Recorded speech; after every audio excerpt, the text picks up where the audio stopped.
kuna shida mbili kwako. Shida ngapi?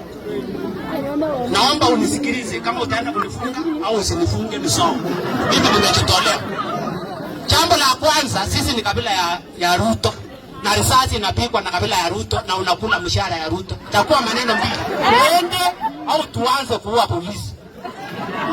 Kwa taarifa kwangu, usichukue ya mtu mwingine. Naomba unisikilize kwa makini.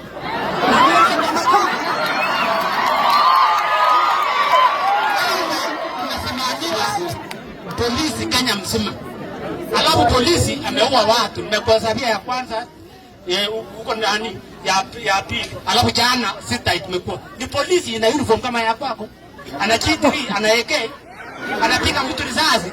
Ameungana na DC. Sasa hii kabila kwa sababu Ruto ni kabila ndio umetoa askari akuja atuue. Chakua hiyo ubaki polisi fika hiyo ambaye ameua watu. Ukitaka kuishi amani chukua hii watu. Alafu la pili narudi sikia kakoro. Hata nimemaliza upande ule. Hapo nimemaliza. Hapo pagacha.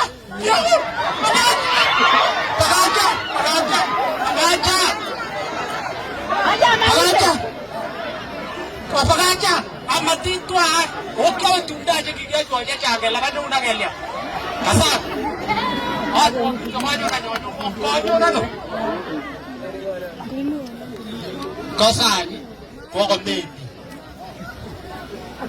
mita serikali tinye namu kwa vile chergoje hii namu noni senda tae tulo chemo mianga kwa bitisani bie kwa nenu kwa inde tikpo kwa ndisi hiro kebe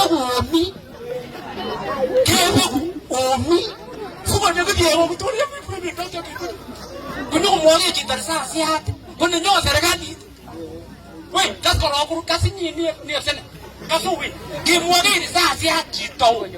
Life nege rutinyo kongun, kule tam. Koko be love. Okoy no, de ba sene.